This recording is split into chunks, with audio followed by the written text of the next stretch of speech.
श्री संत तुकाराम महाराज गाथा संपूर्ण गाथा पारायण अभंग क्रमांक 1710 ते 1720.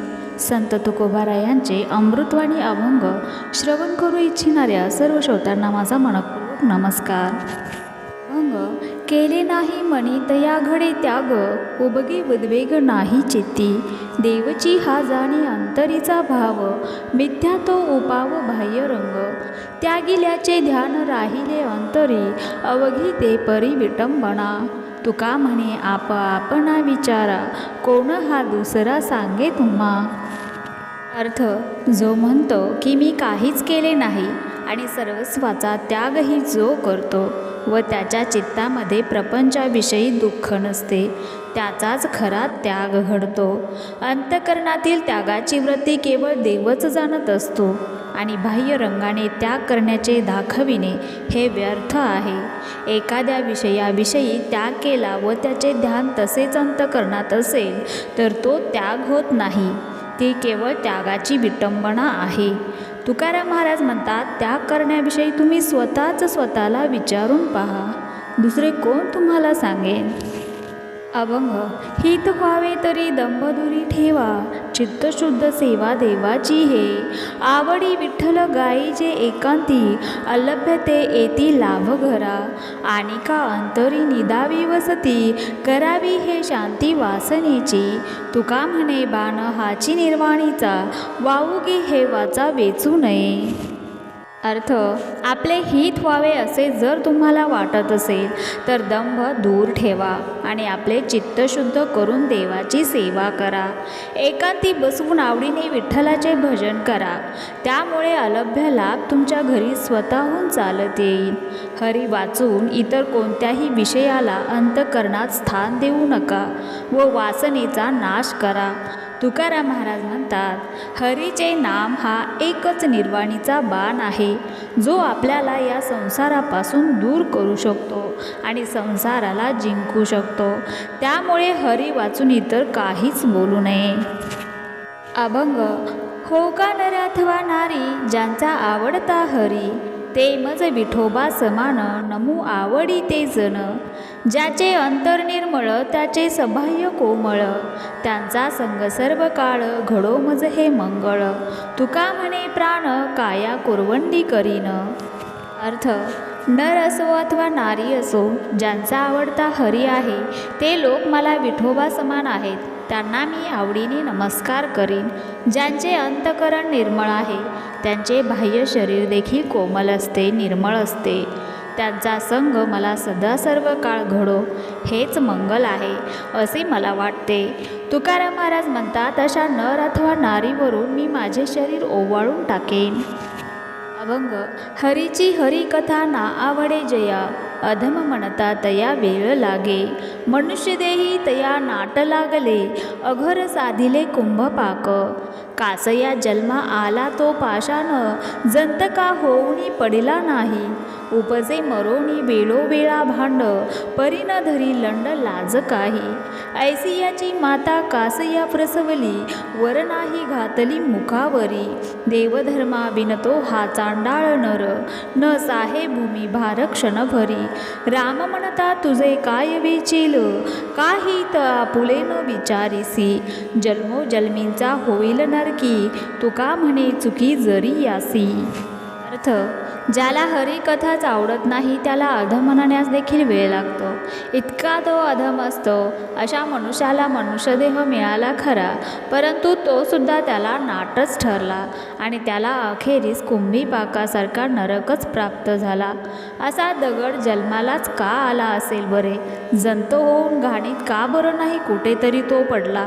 असा हा निर्लज्ज मनुष्य किती वेळा जन्माला येतो आणि किती वेळा मरतो, तरी देखील त्याला लाज कशी नाही. अशा माणसाला त्याची आई का बरे प्रसवली असेल, तो जन्मताच त्याच्या तोंडावर त्याच्या आईने वार घालून त्याला का बरं मारले नसेल. असा चांडाळ देव मानत नाही, धर्म मानत नाही. अशा चांडाळाचा भार पृथ्वीला देखील सहन करता येत नाही. अरे मुखाने नुसते राम राम जरी म्हटले तरी तुझे काय खर्च होणार आहे काय. अरे तुला तुझे हित कसे समजत नाही. तुकाराम महाराज म्हणतात, जर असा मनुष्य देवाला धर्माचाराला चुकत असेल तर तो केवळ जन्मोजन्मी नरकवास भोगेल. अभंग. उपेक्षिला येणे कोणी शरणागत, ऐसे नाही मात ऐकिली. आता काय ब्रीद सांडील आपुले, ठाईचे धरिले जाणोनिया. माझ्या दोषासाठी होईल पाठ मोरा, ऐसा कोण पुरा भोग बळी. तुका म्हणे रूप आमुच्या कैवारे, धरिले गोजिरे चतुर्भुज. अर्थ. हरीने त्याला शरण आलेल्या भक्तांची उपेक्षा केली आहे, अशी वार्ता मी तरी आजपर्यंत ऐकले नाही. मग हरी आपले दीन वत्सल हे ब्रीद सोडून देईल काय? त्याने आपले ब्रीद सर्व गोष्टी जाणूनच धारण केलेले आहे. माझा असा काय दोष आहे की जेणेकरून देव मला पाठमोरा होईल? तुकाराम महाराज म्हणतात, हरीने गोजिरे चतुर्भुज रूप केवळ आम्हा भक्तांकरिता धारण केले आहे. अभंग. आवडी सारखे संपादिले सोंग, अनंत हे मग झाले नाम. कळे ऐशा वाटा रचिल्या सुलभा, दुर्गमया नभाचाही साक्षी. होते जेवी एक मुखे मागे घास, माऊली जयास तैसे बाळा. तुका म्हणे माझे ध्यान विटेवरी, तैसेच गोजिरी दिसे मूर्ती. अर्थ. देवाने भक्तांच्या आवडीप्रमाणे अनेक अवतार म्हणजे सोंगे घेऊन त्यांची संपादनेही केली आहेत व त्याला त्याप्रमाणे अनेक नावेही प्राप्त झालीत. देवाचे ज्ञान भक्तांना व्हावे याकरिता जसा सोपा मार्ग असेल तसे भक्त देवाकडे गेले, कारण तो आकाशाचाही साक्षी आहे आणि कळण्यासही अतिशय अवघड आहे. दोन मुलांना आई वेगवेगळ्या प्रकारची वागणूक देते, कारण जसे मूल असते तसे वागावे लागते.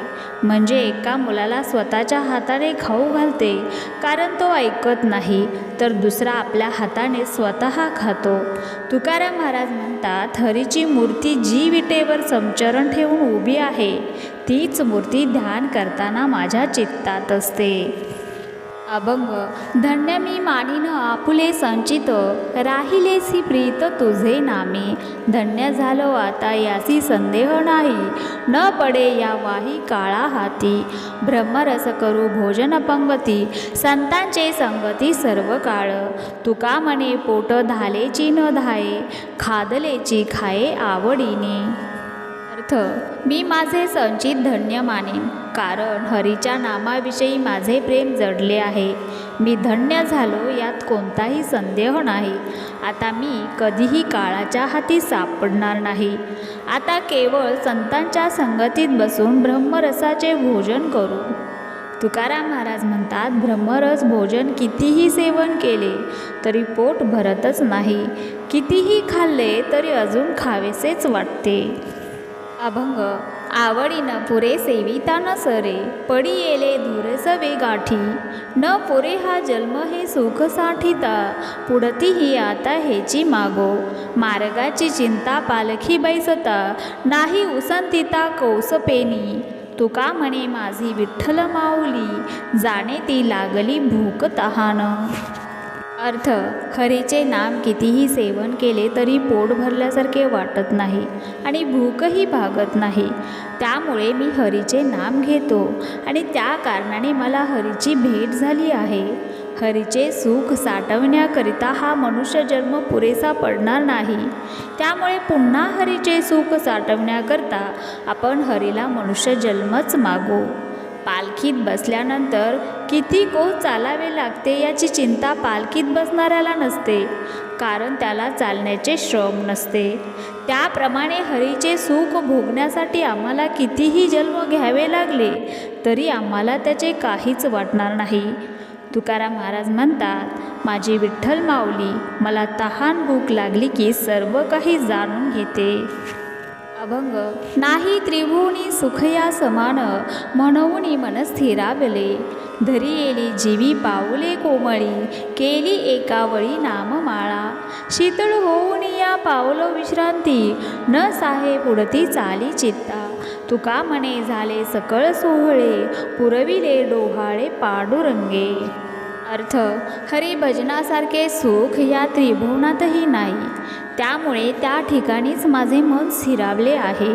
विठ्ठलाचे पावले देखील या त्रिभुवनातही त्यांच्या समान काहीच नाही. त्यामुळे मी विठ्ठलाची कोवळी पावले तसेच विठ्ठलाचे नाम माळ माझ्या कंठातच स्थापन केले आहे. त्यामुळे माझे शरीर त्रिविध तापापासून अतिशय शीतल होऊन मी विश्रांत पावलो आहे. आणि या कारणामुळे मला आता संसारामध्ये झालेली प्रवृत्ती देखील सहन होत नाही. तुकाराम महाराज म्हणतात, आता माझे सर्व सुखसोहळा पूर्ण झाला असून पांडुरंगाने माझे संपूर्ण डोहाळे म्हणजे इच्छा अपेक्षा पूर्ण केल्या आहेत. अभंग. माय बापा पुढे लाडी केले करू, तैसे बोल करू कौतुके. कृपावंता घाली प्रेम पाहणारस, ओळली ओरस पांडुरंगे. नाही धीर खुंटी जवळी हुंबरे, ठाईच पाखर कवळती. तुका म्हणे मज होऊ ने दिसीन, कोळो ने दी भिन्न आहे तैसे.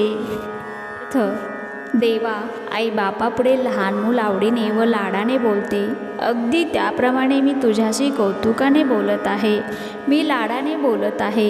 हे कृपावंता पांडुरंगा, तूही आम्हाला प्रेमरस पाना पाजावा.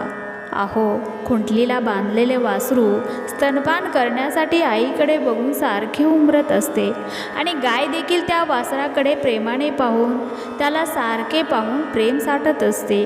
तुकाराम महाराज म्हणतात, देवा, अगदी त्याप्रमाणे तू आणि मी आपण दोघेही भिन्न आहोत असे मला कधीही वाटू देऊ नकोस आणि तुझ्या वियोगाचा व्यर्थ शीन मला होऊ देऊ नकोस.